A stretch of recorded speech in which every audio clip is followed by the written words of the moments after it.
हमारा गांव शहर से ज़्यादा दूर नहीं था। मैंने अपनी पढ़ाई मुकम्मल कर ली थी और शहर में एक छोटी सी नौकरी करता था। रोज़ाना सुबह सवेरे उठ के गांव से शहर जाता और शाम को सूरज ढलने से पहले वापस घर आ जाता था। हमारे गांव के ज़्यादातर लोग इतने पढ़े लिखे नहीं थे, बस खेती बाड़ी करते थे या छोटे मोटे काम करते थे। हमारे घर में अम्मी और अब्बा दोनों ही मेरी शादी के लिए परेशान रहते थे। एक दिन दोपहर के वक्त जब मैं काम से वापस आया तो हम सब खाना खा रहे थे। माँ ने रोटी का निवाला तोड़ते हुए अचानक बात छेड़ दी और साफ कह दिया कि अब तुम्हारी पढ़ाई भी मुकम्मल हो चुकी है और शहर में नौकरी भी है। अब तुम्हें अपने घर का सोचना चाहिए। उम्र निकलती जा रही है। मैंने पहले बात को हंस के टालना चाहा और कहा, अम्मी अभी क्या जल्दी है, मैं खुद कुछ सोच लूंगा। मगर माँ ने इस बार बात न टाली और संजीदा होकर बोली कि घर में बहू आने से रौनक होती है और वैसे भी अब तुम्हारे घर संभालने का वक्त है। तुम इस बारे में संजीदगी से सोचो। मैंने माँ की बात सुनी तो मैं भी खामोश हो गया, क्योंकि मुझे अंदर से मालूम था कि माँ की बात बिल्कुल ठीक है। कुछ दिन गुजरने के बाद हमारे खानदान की एक दूर की रिश्तेदार आंटी हमारे घर आईं। उन्होंने बातों ही बातों में एक जगह अच्छा रिश्ता बताते हुए कहा कि लड़के वाले बहुत अच्छे हैं और लड़की भी बहुत सलीकामंद है। घर वालों ने सोचा कि चलो जाके बातचीत करके देखते हैं। सब तैयारियां भी कर रहे थे, मगर जब अब्बा को पता चला कि वो रिश्ता किस खानदान का है तो अब्बा ने सख्त लहजे में साफ इनकार कर दिया। अब्बा ने कहा कि हमारे उनके साथ पुराने खानदानी इख्तलाफात हैं और हम इस घर में कभी रिश्ता नहीं करेंगे। अब्बा के मना करने के बाद वो बात वहीं ख़त्म हो गई और हमारे घर वालों को थोड़ी मायूसी हुई। इस वाक़ये के कुछ हफ्ते बाद हमने एक और जगह रिश्ता भेजा। हमने सोचा शायद वहाँ बात बन जाएगी। सब घर वाले बहुत उम्मीद लगाए बैठे थे, मगर चंद दिन इंतज़ार करने के बाद वहाँ से जवाबनामे आ गया। उन्होंने रिश्ता करने से इनकार कर दिया। उस दूसरी जगह से इनकार आने के बाद मेरे अंदर भी एक हल्की सी मायूसी उतर गई थी। मुझे महसूस होने लगा था कि शायद मेरे लिए अभी कोई अच्छी जगह नहीं बनी, मगर मैंने अपनी इस मायूसी को अपने चेहरे पे बिल्कुल ज़ाहिर नहीं होने दिया, ताकि मेरे वालिदैन और ज़्यादा परेशान ना हों, क्योंकि मैं जानता था कि वो पहले ही मेरी वजह से फ़िक्रमंद रहते हैं। कुछ दिन और गुजर गए और फिर एक दिन मोहल्ले की ही एक जानने वाली आंटी हमारे घर आईं। उन्होंने चाय पीते हुए माँ से कहा कि मैं एक बहुत अच्छे घराने को जानती हूँ और उनकी लड़की बहुत शरीफ और दीनदार है। तुम लोग एक बार जाके देख लो, सबको वो रिश्ता बहुत पसंद आएगा। अब्बा ने इस बार ज़्यादा नखरा नहीं किया और कहा, चलो जाके देखते हैं। रिश्ता देखने का दिन तय हो गया और हम सब तैयार होकर उस लड़की के घर पहुंच गए। वहां पहुंचने पे हमें एक अलग ही इज्जत मिली। थोड़ी देर बाद लड़की को बाहर लाया गया। वो मेरी होने वाली दुल्हन पहली बार हमारे सामने आई थी। उसने अच्छे से दुपट्टा लिया हुआ था और उसकी नज़रें ज़मीन की तरफ झुकी हुई थीं। वो बिल्कुल खामोशी से आई और एक कोने में बैठ गई। मैंने सिर्फ एक लम्हे के लिए नज़र उठा के उसे देखा। इसके बाद मैंने दोबारा देखने की हिम्मत नहीं की। लड़की इतना कम बोल रही थी कि माँ ने जब उससे पूछा तो उससे सिर्फ हाँ या जी में बहुत मध्यम सी आवाज़ में जवाब दिया। मुझे उसकी ये खामोशी और सादगी पहले तो थोड़ी अजीब लगी, क्योंकि आजकल की लड़कियाँ इतनी खामोश नहीं होती, मगर साथ ही मुझे उसकी ये अदा अच्छी भी लगी। जब हम लोग घर वापस आए तो मेरे दिल के अंदर शादी के हवाले से एक नई उम्मीद और हल्की सी झिझक पैदा हो चुकी थी। मुझे पहली मर्तबा अपने दिल में यह एहसास हुआ था कि शायद यही वो लड़की है जिसके साथ मेरी पूरी ज़िंदगी गुजरने वाली है। उस वक्त तक हमारे दिल या दिमाग में किसी भी किस्म के आसेब या डरावने खौफ का कोई दूर दूर तक नामो निशान नहीं था। सब कुछ बहुत आम और पुरसकून तरीके से चल रहा था और मैं बस यही सोच रहा था कि कब वो दिन आएगा जब ये सब तय हो जाएगा और हमारी ज़िंदगी आगे बढ़ेगी। इस रिश्ते के बाद हमारे घर में जैसे खुशियों ने डेरे डाल दिए थे। रिश्ता तय होने की खबर पूरे मोहल्ले में आग की तरह फैल गई थी। हमारे घर में औरतें हर वक्त बैठी रहती थीं, जो कभी ससुराल वालों की तारीफ करती तो कभी शादी के इंतजामात पे बहस करती रहती थीं। गांव के माहौल में जब भी कोई नई बात होती है तो वो बहुत जल्दी फैल जाती है, और इस बार तो मेरे घर में खुशी का एक अलग ही समा था। रिश्ता पक्का होने के बाद घर वालों ने बहुत सादगी से मंगनी की तकरीब रखी, जिसमें सिर्फ करीबी रिश्तेदार ही शामिल थे। मैंने दूर से ही उसे देखा, मगर उस दिन भी वो पहले की तरह नजरें झुकाए हुए थी और किसी हद तक दुपट्टे से चेहरा भी छुपा हुआ था। उस वक्त मेरे दिल में खुशी तो थी, मगर एक अजीब सी बेचैनी भी थी जो हर नौजवान के दिल में होती है। मंगनी के बाद मैंने कई बार सोचा कि अब तो हमारा रिश्ता पक्का हो चुका है, तो क्यों ना मैं उससे फ़ोन पे बात करूं ताकि हम एक दूसरे को थोड़ा समझ सकें। एक दिन जब मैं अकेला बैठा था तो मैंने माँ से बहुत झिझकते हुए और शर्माते हुए ये बात कही कि अम्मी, अगर मैं उससे फ़ोन पे थोड़ी बात कर लूँ तो कैसा रहेगा। आजकल तो हर कोई एक दूसरे से बात करता है ताकि शादी से पहले ही हम एक दूसरे की पसंद नापसंद जान सकें। माँ ने मेरी बात सुनी तो पहले तो वो मुस्कुराई और फिर मेरे सर पे हाथ रख के बोली कि बेटा, अभी सब्र करो। हमारे गांव के रस्म व रिवाज और यहाँ के घरों में इतनी आज़ादी नहीं आई है कि मंगनी के बाद ही लड़का लड़की फ़ोन पे बातें करने लगे। तुम अभी थोड़ा इंतज़ार कर लो, जब वो तुम्हारे घर आ जाएगी तो तुम्हें बात करने के लिए पूरी ज़िंदगी मिलेगी। माँ की बात सुन के मैं खामोश तो हो गया, मगर मेरे दिल में ख्वाहिश बाकी थी कि काश मैं उसे देख सकूं या उससे बात कर सकूं, क्योंकि मैं उसे जानना चाहता था कि वो कैसी है, क्या सोचती है, क्या पसंद करती है। हमारे गांव की ज़िंदगी का एक असूल ये भी है कि यहाँ आपको अपनी होने वाली बीवी को देखने के लिए भी मौका ढूंढना पड़ता है।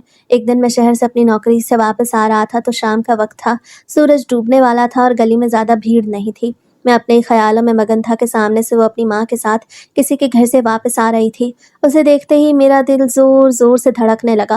वो नकाब में थी, मगर उसकी चाल-ढाल से लग रहा था कि वो मुझे देख के थोड़ा घबरा गई है। उसने अपना नकाब दुरुस्त किया ताकि वो मुझे अच्छी तरह नज़र ना आए। हम दोनों के दरमियान सिर्फ़ चंद कदमों का फ़ासला था। जब हम करीब आए तो हमारी नज़रें एक लम्हे के लिए आपस में मिल गईं। मैंने फ़ौरन रुक के उसे सलाम किया। उसने बहुत ही मध्यम और धीमी आवाज़ में सलाम का जवाब दिया और फिर अपनी नज़रें ज़मीन पे जमा के अपनी माँ के साथ तेज़-तेज़ कदमों से आगे बढ़ गई। मैं वहीं खड़ा उसे जाते हुए देखता रहा।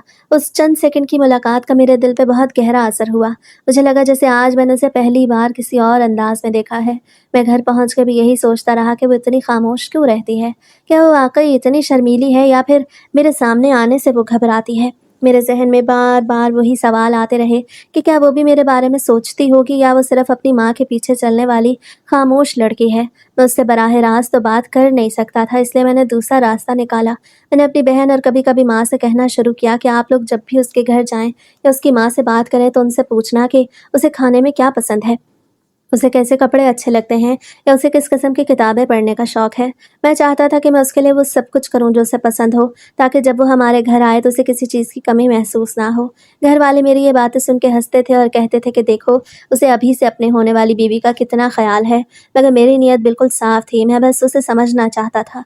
इसी दौरान हमारी शादी की तारीख भी तय हो गई। अब घर में हर तरफ शादी की तैयारियां शुरू हो गई थीं। गांव के लोग अब हमारे घर के चक्कर लगाने लगे थे। कोई कपड़ों की बात करता तो कोई बरी की तैयारियों के बारे में पूछता। मुझे ऐसा लग रहा था जैसे वक्त बहुत तेज़ी से गुज़र रहा है और मैं एक नई ज़िंदगी में दाखिल होने के लिए तैयार हूँ। उस वक़्त तक मेरे दिल में कोई खौफ़ या कोई गैर मामूली बात नहीं थी। मैं सिर्फ़ एक खुशबाश नौजवान था जो अपनी होने वाली बीवी के साथ अपनी ज़िंदगी के ख्वाब देख रहा था। वो खामोश थी, शर्मीली थी और बहुत सादगी पसंद थी, और यही सादगी तो मुझे उसकी सबसे ज़्यादा अच्छी लगती थी। मुझे तब अंदाज़ा नहीं था कि ये खामोशी और ये शर्मिंदगी जो मुझे इतनी प्यारी लग रही है, यही आगे जाके मेरी ज़िंदगी का सबसे बड़ा मुअम्मा बनने वाली है। बस उस वक़्त तो मेरा दिल इसी खुशी में मगन था कि बहुत जल्द हम एक हो जाएँगे। जब शादी की तारीख करीब आई तो हमारे गांव में ये बात फैल गई कि इस बार लड़के वाले यानी हम लोग शादी की शॉपिंग गांव की छोटी दुकानों से नहीं बल्कि शहर के बड़े बाजारों से करेंगे। ये खबर क्या फैली कि पूरे गांव की औरतों में एक हलचल सी मच गई। हर कोई यही बातें करने लगा कि इस घराने ने तो शादी बहुत खास अंदाज में करने का फैसला किया है। मोहल्ले की औरतें जब भी हमारे घर की दीवारों के पास से गुजरी तो सरगोशियां करती कि देखो कैसी शान शौकत से शादी हो रही है। गांव के पुराने रवाजों के हिसाब से शॉपिंग का ज़्यादातर काम घर की औरतें ही किया करती थीं, मगर इस बार मेरा दिल था कि मैं अपनी मंगेतर के लिए कुछ चीज़ें अपनी पसंद से खरीदूं। एक शाम जब मैंने ये बात अपनी माँ से की तो माँ ने फ़ौरन ही हंसते हुए मना कर दिया और कहा कि नहीं बेटा, ये क्या बात हुई भला? लड़का कैसे शॉपिंग के लिए जाएगा? गांव में लोग बातें बनाएंगे कि देखो लड़का अभी से कितना बेताब है, और वैसे भी इस तरह नज़र लगने का डर होता है। सच तो ये है कि हमारे गांव में ऐसी बातों को बहुत अहमियत दी जाती है। मगर मैंने ज़िद नहीं छोड़ी। मैंने माँ को समझाने की कोशिश की कि अम्मी, ज़माना बदल रहा है, मैं सिर्फ आपके साथ जाऊँगा और कोई गलत बात नहीं होगी। मैं बस चाहता हूँ कि उसके लिए जो भी लिया जाए वो मेरी पसंद का हो, और मैंने ये ख्वाहिश भी ज़ाहिर कर दी कि वो भी साथ जाएगी। माँ पहले तो बहुत हिचकिचाई, मगर मेरे इसरार के आगे उन्हें हार माननी पड़ी और आखिरकार वो मेरी बात मान गईं। जिस दिन हम लोगों को शॉपिंग के लिए शहर जाना था, उस दिन मौसम बहुत खुशगवार था। वह अपनी माँ और चंद करीबी औरतों के साथ तैयार होकर आई थी। हम सब लोग एक गाड़ी में बैठ के शहर के बड़े बाजार की तरफ निकल पड़े। इस सफ़र के दौरान हम गाड़ी में साथ-साथ थे, मगर हमारे दरमियान एक खामोशी की दीवार थी। वह अपनी माँ के पास बैठी नज़रें झुकाए रही और मैं अपनी जगह पर खामोशी से बाहर के मनाज़र देखता रहा। मैंने 1-2 बार बात करने की कोशिश की, मगर उसने बहुत ही मुख्तसर और धीमी आवाज़ में जवाब दिया कि उसकी खामोशी मुझे बताने लगी कि वह अभी तक मुझे एक अजनबी की तरह देख रही है। बाज़ार पहुँच के औरतें तो अपनी ख़रीदारी में लग गईं। मैं और वो कुछ देर के लिए कपड़ों की दुकान पर रुके हुए थे। मैंने सोचा क्यों ना आज उसकी पसंद पूछ ही लूँ। मैंने दुकानदार को 2 जोड़े दिखाने का इशारा किया। एक जोड़ा बहुत शोख रंग का था और दूसरा बहुत ही सादा और नफीस। मैंने उसकी तरफ देख के पूछा, आपको इन दोनों में से कौन-सा ज़्यादा पसंद है? वो थोड़ी देर खामोश रही, फिर उसने बहुत ही हल्की और कांपती हुई आवाज़ में जवाब दिया, جو آپ کو بہتر لگے وہی لے لیں۔ اس کی اس بات نے مجھے یہ سوچنے پہ مجبور کر دیا کہ شاید وہ بہت ہی زیادہ شرمیلی ہے یا پھر اسے ابھی تک ہماری اس نئی زندگی کا یقین نہیں آیا۔ میں نے اس کی خاموشی اور اس کے مختصر جوابات کو اس کی شرافت کا نام دے دیا اور اپنی مرضی سے بہترین جوڑا پسند کر لیا۔ شہر سے واپسی کا سفر بہت اچھا گزرا۔ میرے دل میں ایک عجیب سی خوشی تھی کہ اب شادی واقعی بہت قریب آ گئی ہے۔ میں نے آج اسے ایک بار پھر سے غور سے دیکھا تھا اور مجھے لگا تھا کہ وہ واقعی بہت نیک اور شریف لڑکی ہے۔ جب ہم واپس گاؤں پہنچے تو گھر میں شادی کے کارڈز آ چکے تھے۔ ان کارڈوں کو دیکھ کے ایسا لگتا تھا جیسے خوشی کا کوئی نیا باب شروع ہونے والا ہو۔ کارڈ بانٹنے کا کام شروع ہوا تو گاؤں میں ایک نئی رونق پیدا ہو گئی۔ گھر میں ہر وقت مہمانوں کا آنا جانا لگا رہتا تھا۔ کوئی تحفے لے کے آتا تو کوئی شادی کی تیاریوں میں مدد کے لیے آ جاتا۔ مجھے وہ سارے دن ابھی بھی یاد ہیں جب گھر کے صحن میں شادی کا ٹینٹ لگ رہا تھا اور خواتین ڈھولک کی تھاپ پر گانے گا رہی تھیں۔ ہر طرف روشنیوں کا انتظام تھا اور ایسا لگتا تھا جیسے پورا گاؤں ہی ہماری خوشی میں شریک ہے۔ میں ان سب تیاریوں کو دیکھ کے خوش تو ہوتا تھا مگر میرے دل میں اس کی وہ شرمیلی سی صورت اور دھیمی آواز بار بار گھومتی تھی۔ میں سوچتا تھا کہ جب شادی ہو جائے گی اور وہ ہمیشہ کے لیے میرے گھر آ جائے گی تب ہم کیسے بات کریں گے؟ کیا تب بھی وہ اتنی ہی خاموش رہے گی یا پھر وقت کے ساتھ ساتھ وہ مجھے اپنا سمجھ کر دل کی باتیں کرے گی؟ مجھے اس وقت تک یہ بالکل نہیں پتا تھا کہ جس خاموشی کو میں اس کی شرافت سمجھ رہا ہوں اس کے پیچھے کچھ اور بھی چھپا ہو سکتا ہے، کیونکہ اس کا رویہ صرف ایک بہت ہی زیادہ حیادار اور شرمیلی لڑکی والا تھا اور کسی بھی زاویے سے اس میں خوف کا کوئی معمولی سا اشارہ بھی موجود نہیں تھا۔ سب کچھ بہت نارمل اور روایتی تھا اور شادی کی تیاریاں اپنی پوری آب و تاب کے ساتھ جاری تھیں اور آخر کار شادی کا دن بھی آ گیا۔ بارات کے دن کی صبح میرے لیے ایک عجیب ہی احساس لے کے طلوع ہوئی تھی۔ جب میری آنکھ کھلی تو سورج کی کرنیں کھڑکی سے اندر آ رہی تھیں اور باہر گھر کے صحن میں بہت شور تھا۔ کوئی گھر کو پھولوں سے سجانے کی ہدایت دے رہا تھا تو کوئی شادی کے جوڑوں کی بات کر رہا تھا۔ گھر کے مرد حضرات بہت مصروف تھے اور عورتیں ایک کمرے سے دوسرے کمرے میں بھاگ دوڑ رہی تھیں۔ وہ صبح ایسی تھی جیسے میں اپنی زندگی کا سب سے اہم دن کہہ سکتا ہوں۔ میں نے بستر سے اٹھ کے کھڑکی سے باہر دیکھا تو گاؤں کی فضا میں ایک عجیب سی رونق تھی۔ میں نے جلدی سے نہا دھو کر اپنے کپڑے پہنے جو ماں نے خاص طور پر میرے لیے تیار کروائے تھے۔ جب میں تیار ہو کے آئینے کے سامنے کھڑا ہوا تو مجھے خود پہ یقین نہیں آ رہا تھا کہ آج میری زندگی ہمیشہ کے لیے بدلنے والی ہے۔ میں نے آئینے میں اپنے چہرے کو دیکھا تو مجھے محسوس ہوا کہ آج میری آنکھوں میں ایک نئی چمک اور دل میں ایک نئی ذمہ داری کا احساس ہے۔ میں نے ایک گہری سانس لی اور خدا کا نام لے کے اپنے کمرے سے باہر نکل آیا۔ گھر میں ہر طرف میری مبارکباد دی جا رہی تھی۔ کوئی میرے کندھے پہ ہاتھ رکھ کے ہنس رہا تھا تو کوئی مجھے دعائیں دے رہا تھا۔ دوپہر ڈھلنے کے بعد بارات گاؤں سے روانہ ہوئی۔ گاڑیوں کا ایک چھوٹا سا قافلہ تھا اور ہم سب ہنسی مذاق کرتے جا رہے تھے۔ میرے دوست راستے بھر مجھے چھیڑ چھاڑ کرتے رہے اور میں ان کی باتوں پہ مسکراتا رہا، مگر میرے دل کے کسی کونے میں خاموشی بھی تھی جو شاید اس نئی زندگی کے خوف یا خوشی کی وجہ سے تھی۔ جب ہم دلہن کے گھر کے قریب پہنچے تو وہاں کا ماحول دیکھ کر میرا دل زور سے دھڑکنے لگا۔ وہاں استقبال کے لیے بہت سے لوگ موجود تھے، ہر طرف روشنیوں کا انتظام تھا اور مہمانوں کی تواضع کی جا رہی تھی۔ کچھ دیر بعد نکاح کی تقریب شروع ہوئی۔ جب نکاح خان نے مجھ سے قبولیت کے لیے کہا تو میرا دل جیسے رک سا گیا۔ میں نے بہت پرسکون اور صاف آواز میں 3 بار قبول ہے کہا اور اسی لمحے مجھے لگا کہ اب سب کچھ بدل گیا ہے۔ نکاح کے بعد جب میں نے ارد گرد دیکھا تو مجھے محسوس ہوا کہ گھر والوں کے چہروں پر کتنی خوشی ہے۔ ہر کوئی مبارکباد دے رہا تھا۔ نکاح کے بعد مجھے پہلی بار یہ احساس ہوا کہ یہ لڑکی اب صرف میری منگیتر نہیں بلکہ میری بیوی ہے۔ وہ اب میرے حق میں ہے۔ میں نے اسے دیکھنے کی کوشش کی مگر وہ اتنا زیادہ شرمائی ہوئی تھی کہ اسے اپنی نظریں بالکل بھی اوپر نہیں اٹھائی تھیں اور نکاح کا اقرار بھی بڑی مشکل سے کیا تھا۔ اپنی جگہ پہ بالکل ساکت بیٹھی تھی اور اس کا پورا جسم ایک حیا کے پردے میں لپٹا ہوا تھا۔ جب رخصتی کا وقت آیا تو ماحول اچانک بہت جذباتی ہو گیا۔ جب وہ اپنی ماں سے لپٹ کے رونے لگی تو میں ایک طرف کھڑا یہ سب دیکھ رہا تھا۔ اس منظر کو دیکھ کے میرے دل میں اس کے لیے ایک ایسی محبت اور ذمہ داری پیدا ہوئی جو پہلے کبھی نہیں تھی۔ مجھے لگا اب یہ لڑکی اپنا سب کچھ چھوڑ کے میرے پاس آ رہی ہے اور اس کی حفاظت اور خوشی کی ذمہ داری اب صرف اور صرف میری ہے۔ رخصتی کا وہ مختصر مگر بھاری منظر میری آنکھوں میں آج بھی تازہ ہے۔ جب ہم اپنے گھر پہنچے تو گاؤں والوں نے ہمارا بہت گرم جوشی سے استقبال کیا۔ گھر میں ڈھولک کی تھاپ اور خوشیوں کی گونج تھی۔ ہر کوئی اسے دیکھنے کے لیے بیتاب تھا مگر وہ پورے راستے میں خاموش ہی رہی۔ میں نے اسے محسوس کیا کہ بہت تھکی ہوئی تھی اور شاید اس نئے ماحول میں آنے کی وجہ سے وہ تھوڑی گھبرائی ہوئی بھی تھی۔ آہستہ آہستہ رات گہری ہونے لگی اور گھر کے مہمان رخصت ہونے لگے۔ میں نے محسوس کیا کہ اب وہ وقت قریب آ رہا ہے جو ہر شادی شدہ جوڑے کے لیے ایک نئی شروعات ہوتی ہے۔ میرے دل میں اس وقت کوئی بھی برائی یا عجیب خیال نہیں تھا۔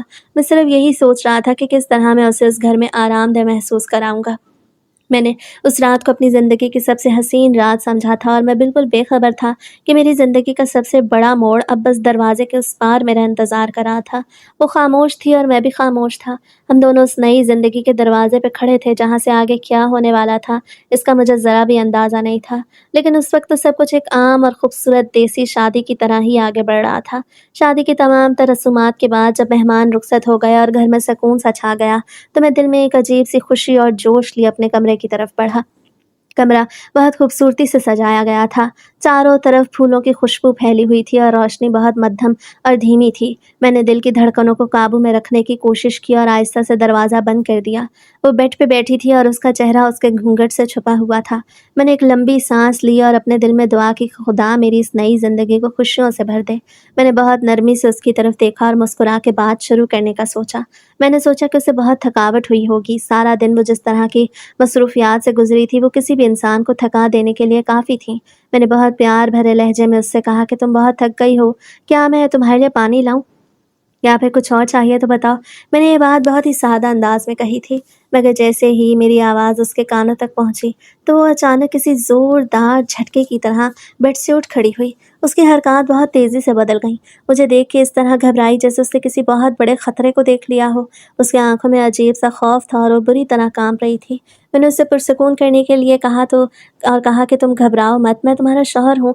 मगर मेरी बात मुकम्मल होने से पहले ही वो ज़ोर से चीख पड़ी। उसकी चीख इतनी ऊँची थी कि मेरा दिल उछल के गले में आ गया। उसे चीखते हुए कहा कि मेरे करीब मत आना। मैं उसकी यह हालत देख के सख्ते में आ गया। मैंने कुछ कदम पीछे हटाए और उसे समझाने की कोशिश की, मगर वो तो जैसे पागल सी हो गई। उसे अपने पास पड़ी हुई एक शीशे की चीज़ उठाई और बगैर सोचे समझे मेरी तरफ दे मारी। मैं किसी तरह बच गया, मगर मेरा पूरा जिस्म पसीने से शराबूर हो गया था। मुझे कुछ समझ नहीं आ रहा था कि ये वही लड़की है जिसने कुछ घंटे पहले निकाह पर बहुत शर्मिंदगी से हाँ कहा था, या ये कोई और है। मैंने फ़ौरन अपनी हिफाजत और उसकी हालत को देखते हुए दरवाज़ा खोला और बाहर भाग आया। वो रात मैंने उसी कमरे के बाहर फ़र्श पे बैठ के गुजारी। मुझे समझ नहीं आ रहा था कि मैं क्या करूं, मैं किसी को क्या बताऊं कि मेरी नई नवेली दुल्हन मेरे साथ ऐसा बर्ताव कर रही है।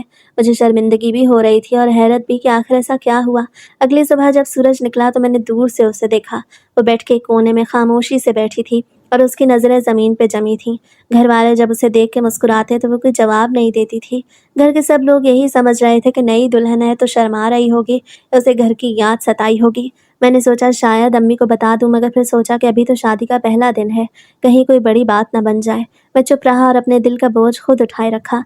दूसरी रात जब हुई तो मैंने सोचा शायद वो कल बहुत थकी हुई थी, इसलिए ऐसा हुआ होगा। इस बार मैं बहुत एहतियात से कमरे में दाखिल हुआ। मैंने पहले ही देख लिया था कि वो वॉशरूम में है, तो मैंने सोचा क्या वो बाहर आएगी तो हम सुकून से बात कर लेंगे। मैं बेड के कोने में बैठ गया और उसके निकलने का इंतज़ार करने लगा। चंद लम्हों बाद जैसे ही उसने दरवाज़ा खोला और बाहर कदम रखा, उसकी नज़र मुझ पे पड़ी। उसे देखते ही उसके चेहरे पे वही खौफ दोबारा छा गया। वो बुरी तरह चीखने लगी और अपने इर्द-गिर्द देखने लगी। उसे वहाँ एक भारी गुलदस्ता नज़र आया और उसने बगैर किसी हिचकिचाहट के वो उठाया और पूरे ज़ोर से मेरे सर पे दे मारा। दर्द की एक शदीद लहर मेरे पूरे सर में दौड़ गई और मुझे लगा जैसे मेरी दुनिया घूम रही हो। मेरे सर से खून बहना शुरू हो गया था। मैंने उसी हालत में लड़खड़ाते हुए दरवाज़ा खोला और सीधा अम्मी और अब्बा के कमरे की तरफ भागा। जब वो खून में लथपथ मुझे देख के कमरे से बाहर निकले तो उनके चेहरों पर जो खौफ था वो मैं कभी नहीं भूल सकता। वो लोग घबरा के मेरी तरफ लपके और जब मैंने उन्हें पूरी बात बताई और वो चीखती है, मारती है, तो उनके पैरों तले ज़मीन निकल गई और यहाँ से हमारी ज़िंदगी का वो रुख शुरू हुआ जिसने हमारी पूरी ज़िंदगी को एक अजीब सी कश्मकश में डाल दिया था। मेरी माँ के हाथ काँप रहे थे जब वो मेरे सर के ज़ख्म पे पट्टी बाँध रही थीं। कमरे में खामोशी का एक भारी बोझ था और बाहर के कमरे से मरियम के रोने की धीमी आवाज़ें आ रही थीं। अब्बा एक कोने में सर झुकाए बैठे थे और उनके चेहरे पर परेशानी की लकीरें गहरी हो गई थीं। उन्हें समझ नहीं आ रहा था कि जो लड़की कल तक इतनी शरीफ और खामोश नजर आती थी, वो अचानक इतनी पुरतशद्दुद कैसे हो सकती है। मैंने अपनी माँ की तरफ देखा, जो मेरी आंखों में देख के पूछ रही थी कि क्या ये सब सच है। मैंने बस सर हिला दिया। अम्मी ने एक गहरी सांस ली और बोली कि बेटा, ये सब क्या हो रहा है हमारे साथ। मैंने जवाब में सिर्फ इतना कहा, अम्मी मुझे नहीं मालूम, मुझे देखते ही डर जाती है जैसे मैं कोई दुश्मन हूँ, और फिर वो अपना होश खो बैठती है। कुछ देर बाद फैसला हुआ कि जब तक ये सूरत हाल ठीक नहीं होती, दुल्हन को मेरे कमरे से निकाल के अम्मी और अब्बा के कमरे में शिफ्ट कर दिया जाए ताकि वो उनकी निगरानी में रहे। अब अजीब बात ये थी कि वो घर के बाकी लोगों के साथ बहुत नॉर्मल बात करती थी, अम्मी के साथ बैठ के खाना खाती थी, घर के छोटे मोटे कामों में मदद भी करती थी, लेकिन जैसे ही मेरी आमद होती या मैं गलती से उसके सामने आ जाता तो वो फौरी तौर पर एक अजीब से खौफ में मुब्तला हो जाती। उसकी आंखें फैल जाती और वो एक कोने में दुबक के बैठ जाती, जैसे उसे मुझसे कोई शदीद जान का खतरा हो। ये रवैया बहुत अजीब था और देखने वाले को यही लगता कि कोई गैर मामूली चीज़ है जो उसे मेरे सामने आने से रोकती है। चंद दिन गुजरने के बाद हमारे गांव की एक औरत जो अक्सर हमारे घर आती थी, उसने अम्मी को कानों कान में ये मशवरा दिया कि तुम लोग किसी डॉक्टर या अस्पताल के चक्कर में मत पड़ो। ये कोई आम बीमारी नहीं, बल्कि इस पर किसी ने साया कर दिया है, या शायद नजर बद का असर है। उसने एक बहुत ही पहुंचे हुए आमिल का पता दिया और कसम खा के कहा कि उसने गांव के कई ऐसे केस ठीक किए हैं जो बड़े बड़े डॉक्टरों की समझ में नहीं आते थे। अम्मी ने पहले तो ये बात टालने की कोशिश की, क्योंकि वो शुरू से ही ऐसी तोहमाती कामों के खिलाफ थी, मगर मेरी हालत देख के और मरियम का रवैया देख के उनका ईमान डगमगाने लगा। एक शाम अम्मी ने मेरे पास आके कहा, बेटा डॉक्टर को भी दिखा लेंगे, मगर एक मर्तबा आमिल साहब को बुला के घर पे दम करवा लेते हैं, क्या पता कोई वाकई ऐसी बात हो। मैंने पहले तो इनकार किया कि ये सब जाहिलियत है, मगर घर के बुजुर्गों का दबाव था और मैं खुद भी अब इस अजियत से निकलना चाहता था कि शायद किसी की दुआओं या दम से ही कुछ बेहतरी आ जाए। आखिरकार आमिल साहब को बुलाया गया। जब वो घर में दाखिल हुए तो उनका हुलिया बहुत पुरसकून था। उनके हाथ में तस्बीह थी और चेहरे पर एक ठहराव था। उन्होंने आते ही कोई ड्रामा नहीं किया, बल्कि बहुत सुकून से बिठाया और घर वालों से हाल पूछा। फिर उन्होंने मरियम को बुलाने का कहा। जब मरियम उनके सामने आई तो पहले की तरह डरी हुई थी। आमिर साहब ने कुछ कुरानी आयात पढ़ के उस पर दम किया और उस पर बड़े धीमे लहजे में कुछ सवालात किए। मरियम ने जवाब में सिर्फ अपना सर हिलाया या बहुत आहिस्ता से बात की। आमिर साहब ने कुछ देर सोचने के बाद कहा कि बच्ची के दिल पे बहुत शदीद साया है और इसे कुछ अरसा रूहानी इलाज की ज़रूरत होगी। उन्होंने एक कागज़ पे कुछ लिख के दिया और कहा कि इसे रोज़ाना पानी में घोल के पिला दिया करें। उन्होंने जाते जाते हमें हौसला दिया कि इंशाअल्लाह कुछ ही दिनों में सब कुछ ठीक हो जाएगा और मैं तुम्हें यकीन दिलाता हूँ कि वह अब पहले वाली खामोश और पुरसकून लड़की बन जाएगी।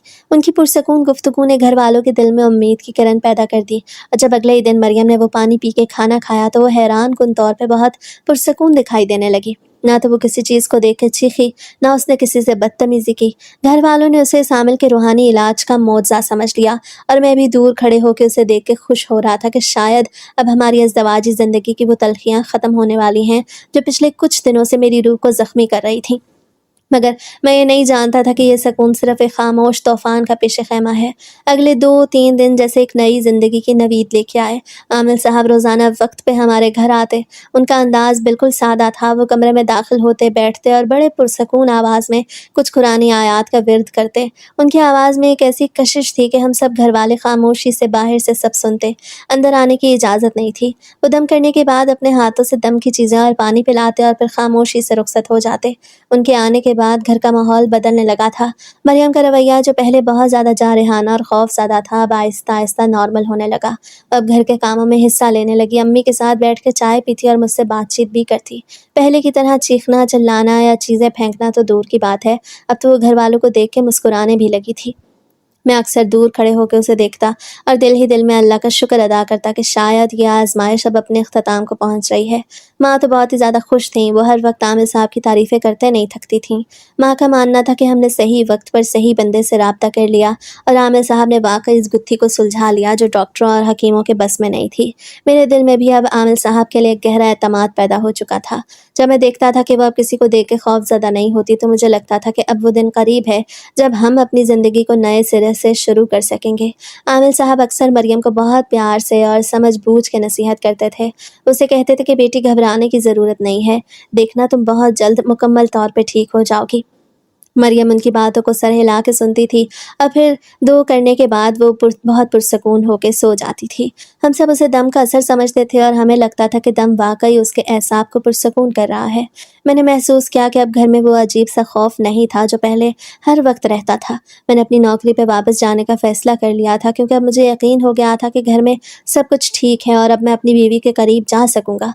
लेकिन मेरे दिल में ख्वाहिश अब भी मचल रही थी कि मैं जल्द अज जल्द अपनी नौकरी से जल्दी घर वापस आऊँ और अपनी बीवी से सुकून के साथ बैठ के बात करूं, ताकि जो फासले हमारे दरमियान पैदा हो गए थे वो मिट सकें। मैं अब उसे एक बीवी की हैसियत से देख रहा था, ना कि खौफज़दा लड़की की हैसियत से। एक शाम जब आमिल साहब जाने लगे तो उन्होंने अम्मी से कहा कि अब इलाज आखिरी मरहले में है, میں کل آؤں گا اور ایک خاص وقت پہ آ کے اسے آخری دم کروں گا، جس کے بعد یہ بالکل ٹھیک ہو جائے گی۔ ان کے جانے کے بعد گھر میں سب بہت خوش تھے اور اگلی صبح کا انتظار کرنے لگے۔ میں بھی پر امید تھا کہ جب کل کا دن گزر جائے گا تو ہماری زندگی دوبارہ رنگین ہو جائے گی، لیکن میں یہ نہیں جانتا تھا کہ عامل صاحب کے اس آخری دم کے دعوے کے پیچھے کیا راز چھپا ہے جس کی ہمیں خبر تک نہیں تھی۔ میں بس اس پرسکون مریم کو دیکھ کے مطمئن ہو رہا تھا جو اب اپنی زندگی کی طرف واپس آ رہی تھی۔ گزشتہ کچھ دنوں میں صورتحال کافی بدل چکی تھی۔ میری بیوی اب پہلے کی طرح تو نہیں تھی کہ مجھے دیکھتے ہی چیخنے لگتی یا مجھ پہ چیزیں پھینکتی، لیکن اس کے اندر کا وہ خوف اب بھی مکمل طور پہ ختم نہیں ہوا تھا۔ اب جب وہ مجھے دیکھتی تو وہ چیختی تو نہیں تھی، مگر اس کی آنکھوں میں ایک ایسی عجیب سی گھبراہٹ ضرور ہوتی تھی جو مجھے محسوس کرواتی تھی کہ وہ اب بھی مجھ سے کچھ چھپا رہی ہے یا پھر اندر سے بہت زیادہ ڈری ہوئی ہے۔ میں اسے دور سے دیکھتا تو میرے دل میں ایک امید کی شمع جل اٹھتی کہ اب شاید وہ وقت دور نہیں جب ہم نارمل میاں بیوی کی طرح رہ سکیں گے۔ میں خود کو سمجھاتا تھا کہ تھوڑا اور وقت گزرنے دو، سب ٹھیک ہو جائے گا۔ آج وہ آخری دن تھا جس کا عامل صاحب نے وعدہ کیا تھا۔ وہ ہمارے گھر آئے اور بہت اعتماد سے امی سے بولے کہ آج علاج کا آخری مرحلہ ہے اور آج کے بعد اسے کسی بھی قسم کے دم کی ضرورت نہیں پڑے گی۔ ماں تو خوشی سے نہال تھیں، وہ ہر وقت ان کی تعریف کرتی رہتی تھیں کہ کیسے ایک نیک انسان نے ہمارے گھر کی ویرانی کو دوبارہ رونق میں بدل دیا ہے۔ یہ الگ بات تھی کہ وہ پیسے بہت لیتے تھے۔ گھر کے باقی سب لوگ بھی اب پوری طرح مطمئن ہو چکے تھے اور کسی کے ذہن میں بھی عامل کے بارے میں ذرا سا بھی شک نہیں تھا، لیکن اس دن وہ کہہ کے گئے کہ ایک مزید چکر بھی لگانا پڑے گا مجھے۔ وہ ہر چکر پہ 5,000 لیتے تھے۔ اگلے دن میں اپنی نوکری پہ جانے کے لیے تیار ہوا۔ میرا دل تو نہیں چاہ رہا تھا کہ میں اسے چھوڑ کے جاؤں، کیونکہ اب مجھے امید تھی کہ آج کے بعد سب کچھ بدل جائے گا، مگر کام پہ جانا بھی ضروری تھا۔ میں دفتر تو چلا گیا، لیکن میری توجہ کام میں بالکل نہیں تھی۔ میرے ذہن میں ہر وقت بس اسی کا خیال گردش کرتا رہتا تھا۔ میں سوچ رہا تھا کہ آج شام جب میں واپس جاؤں گا تو میں اس سے بات کروں گا، اسے بتاؤں گا کہ میں اسے کتنا چاہتا ہوں اور اب ہمیں اپنی نئی زندگی کی شروعات کرنی چاہیے۔ کام کے دوران ہی اچانک ایک ایسی صورتحال بن گئی کہ میرا کام توقع سے بہت پہلے ہی ختم ہو گیا۔ دوپہر کا وقت تھا، میں نے سوچا کیوں نہ آج جلدی گھر چلا جاؤں۔ کسی کو خبر کیے بغیر میں سیدھا گھر کی طرف روانہ ہوا۔ راستے بھر میں یہی سوچتا رہا کہ جب میں اچانک گھر پہنچوں گا تو سب کتنا حیران ہوں گے اور وہ مجھے دیکھ کے کتنا خوش ہوگی۔ میں نے اپنے ذہن میں خوبصورت منظر بنا لیا کہ وہ کمرے میں بیٹھی ہوگی، میں اسے سرپرائز دوں گا۔ میں نے گھر کا مرکزی دروازہ آہستہ سے کھولا تو مجھے لگا کہ گھر آج غیر معمولی طور پہ خاموش ہے۔ ہمیشہ تو گھر میں شور یا کسی نہ کسی کی آواز آتی تھی، مگر آج ایسا لگ رہا تھا جیسے گھر کے اندر کوئی ہے ہی نہیں۔ میں دبے پاؤں اندر کی طرف بڑھا، مجھے لگا شاید سب لوگ سو رہے ہوں گے۔ میں سیدھا اپنے کمرے کی طرف گیا، جس کا دروازہ میں نے دیکھا کہ مکمل طور پہ بند نہیں تھا بلکہ تھوڑا سا کھلا ہوا تھا۔ میں جیسے ہی اس کے پاس پہنچا تو مجھے اندر سے کسی کے بولنے کی دھیمی سی آواز سنائی دی۔ میں وہیں رک گیا، میرا دل ایک دم سے زور سے دھڑکنے لگا۔ مجھے لگا شاید کوئی دعا پڑھ رہا ہے یا کوئی اور بات ہو رہی ہے۔ میں نے آہستہ سے دروازے کے ہینڈل کو پکڑا اور ایک جھٹکے سے دروازہ کھول دیا۔ جو منظر میں نے اندر دیکھا اس نے میرے ہوش اڑا دیے۔ میرے سامنے وہی عامل صاحب موجود تھے اور وہ میری بیوی کے بالکل قریب تھے، اور میری بیوی اس وقت انہیں دیکھ کے عجیب سی حالت میں بیٹھی تھی۔ وہ منظر اتنا چوکنا کرنے والا تھا کہ میں اپنی جگہ پہ پتھر بن گیا۔ میری آنکھوں کے سامنے اندھیرا چھانے لگا۔ مجھے سمجھ نہیں آ رہا تھا کہ یہ سب کیا ہو رہا ہے اور کیوں ہو رہا ہے۔ اس سے پہلے کہ میں کوئی رد عمل دے پاتا، میرے قدموں کی چاپ سن کے وہ دونوں میری طرف مڑ گئے اور میرے دل میں جو تجسس تھا وہ اب ایک بڑے طوفان کی شکل اختیار کر چکا تھا۔ وہ منظر دیکھ کے میری رگوں میں خون جم سا گیا، میرا جسم سن ہو چکا تھا اور آنکھوں کے سامنے جیسے اندھیرا چھا رہا تھا۔ میں نے اپنی بیوی کو اس حالت میں اور شخص کو اپنے کمرے میں دیکھا تو غصہ اور غیرت میرے سر پہ سوار ہو گئے۔ میں نے بغیر کچھ سوچے سمجھے ایک جھٹکے سے آگے بڑھ کر اس عامل کا گریبان پکڑ لیا۔ میری گرفت اتنی مضبوط تھی کہ وہ لڑکھڑا گیا۔ مجھے غصہ تھا کہ وہ اس طرح اکیلے میں اس کے اتنے قریب چپک کے کیوں بیٹھا ہے۔ میں زور زور سے چلانے لگا اور گھر والوں کو آوازیں دیں۔ میری چیخیں سن کے امی، ابا اور باقی گھر والے بھاگتے ہوئے کمرے کی طرف آئے۔ جب انہوں نے مجھے اس حالت میں اور اس شخص کو ہمارے کمرے میں دیکھا تو وہ بھی سکتے میں آ گئے۔ امی تو خوفزدہ ہو کے دیوار کے ساتھ لگ گئیں۔ میں نے غصے سے دھاڑتے ہوئے کہا، یہ کیا ہو رہا ہے یہاں؟ آپ لوگ اپنی بہو کو اس کے حوالے کر کے کہاں تھے اور یہ یہاں اکیلا کیا کر رہا ہے؟ عامل کا چہرہ زرد پڑ چکا تھا۔ وہ ہاتھ جوڑ کے کہنے لگے کہ خدارا میری بات سن لو، میں نے تمہاری بیوی کے ساتھ کوئی غلط حرکت نہیں کی، میں تو صرف اسے دوا دینے آیا تھا۔ میں نے غصے میں آنکھوں سے دھکا دیا اور کہا، مجھے تم پہ کوئی بھروسہ نہیں، تم نے ہمارے اعتماد کا ناجائز فائدہ اٹھایا ہے۔ تم یہاں کیا کر رہے تھے اور میری بیوی اس قدر ڈری ہوئی کیوں ہے؟ سب لوگ ہکا بکا رہ گئے۔ میری بیوی تو صوفے پہ بیٹھی بری طرح رو رہی تھی۔ اس کی حالت دیکھ کے مجھے ایک بار پھر غصہ آیا اور میں نے سب کو خاموش کروا کے کہا کہ آج اس کا سارا سچ سامنے آ کے رہے گا۔ تب اس عامل نے کامتی آواز میں اعتراف کرنا شروع کیا۔ اسے کہا، سن لو، یہ سچ ہے کہ اس لڑکی پہ کوئی سایہ نہیں تھا اور نہ ہی یہ آسیب کا شکار تھی۔ یہ صرف اور صرف شدید ذہنی دباؤ اور خوف کا معاملہ تھا۔ میں جان گیا تھا کہ اسے شادی سے پہلے ہی نئی زندگی اور مردوں سے شدید خوف ہے۔ میں نے اس کی کمزوری کا فائدہ اٹھایا۔ میں اسے کوئی جادوئی دم نہیں کرا تھا بلکہ صرف ایک دیسی دوائی دیتا تھا جو اسے پرسکون اور غنودگی میں رکھتی تھی۔ میں نے سب اس لیے کیا تاکہ گاؤں والے مجھے ایک بہت بڑا عامل سمجھیں اور میری دھاک بیٹھ جائے۔ میرا مقصد صرف اپنی شہرت اور پیسے کمانا تھا، لیکن یہ لڑکی سچ میں کوئی آسیب زدہ نہیں تھی۔ اس کے اعتراف نے گھر والوں کے قدموں تلے سے زمین نکال دی۔ ابا کی آنکھوں میں آنسو تھے کہ ہم نے کتنا بڑا دھوکہ کھایا ہے۔ میں نے اسے وہاں سے بھگا دیا اور اسی وقت فیصلہ کیا کہ اب ہم مزید کسی عامل کے پیچھے نہیں بھٹکیں گے۔ ہم نے اگلے ہی روز شہر کے ایک بہت بڑے اور ماہر نفسیات ڈاکٹر سے وقت لیا۔ جب ہم اسے وہاں لے کے گئے تو ڈاکٹر نے ہم سب کو باہر بٹھا دیا اور اسے اپنے کیبن میں تنہائی میں بلایا۔ وہ گھنٹوں وہاں بیٹھی رہی اور ڈاکٹر نے اس سے تفصیل سے بات کی۔ جب ڈاکٹر باہر آیا تو اس کے چہرے پہ ایک ٹھہراؤ تھا۔ اس نے ہمیں بٹھا کے جو بتایا وہ سن کے ہمارے دلوں پر سے بوجھ اتر گیا۔ ڈاکٹر نے کہا یہ لڑکی کسی آسیب کا شکار نہیں بلکہ اسے شادی سے قبل ہی ایک بہت شدید خوف تھا جسے وہ کسی کو بتا نہیں پا رہی تھی۔ اسے نئے گھر، شوہر اور ازدواجی زندگی کے خیال سے شدید گھبراہٹ ہوتی تھی۔ وہ کسی سے بات نہیں کر پا رہی تھی کیونکہ اسے ڈر تھا کہ سب لوگ اسے پاگل سمجھیں گے۔ جب وہ پہلی رات تمہارے پاس آئی تو اسے لگا کہ اس کا خوف اس پہ حاوی ہو رہا ہے اور وہ اپنی حفاظت کے لیے چیخنے اور مارنے پہ مجبور ہو گئی۔ اس نے تمہیں جان بوجھ کے نہیں مارا تھا بلکہ وہ شدید خوف کے عالم میں اپنا ہوش کھو چکی تھی۔ ڈاکٹر نے ہمیں سمجھایا کہ یہ آسیب نہیں بلکہ شدید ذہنی دباؤ کی ایک قسم ہے۔ اسے مناسب علاج، تھوڑی سی کاؤنسلنگ اور سب سے بڑھ کے تمہاری محبت اور سمجھ کی ضرورت ہے۔ وہ جو اب تک صوفے پہ بیٹھی رو رہی تھی، ڈاکٹر کی بات سن کے سسکیاں لینے لگی۔ اسے روتے ہوئے سچ بتایا کہ اسے شادی سے پہلے ہی اپنی اس زندگی سے بہت ڈر لگتا تھا، اور جب میں نے پہلی بار اسے پیار سے بات کرنے کی کوشش کی تو اسے لگا کہ وہ اب اس دنیا میں اکیلی ہے، اس کا کوئی نہیں ہے۔ اس کا خوف اسے پاگل کر رہا تھا۔ میں اس دن اپنی بیوی کو دیکھ رہا تھا اور مجھے احساس ہو رہا تھا کہ میں نے اسے کتنا غلط سمجھا۔ میں اسے دشمن سمجھتا رہا جبکہ وہ ایک ڈری ہوئی بچی کی طرح تھی جسے صرف میرے سہارے کی ضرورت تھی۔ گھر واپسی کا سفر بہت پرسکون تھا۔ ہم نے سب سے پہلے تو اپنے ذہن سے وہ تمام توہمات اور پرانی باتیں نکالیں۔ میں نے اپنے کمرے کو بدل دیا تاکہ اسے کوئی پرانی یاد نہ آئے۔ میں نے اس سے بہت پیار سے بات کی، اسے یقین دلایا کہ میں اس کے ساتھ ہوں اور اسے کسی بات سے ڈرنے کی ضرورت نہیں ہے۔ وقت گزرنے کے ساتھ ساتھ میرا رویہ اور اس کے لیے میری محبت اسے اس خوف سے باہر نکال لائی۔ وہ پرسکون تھی۔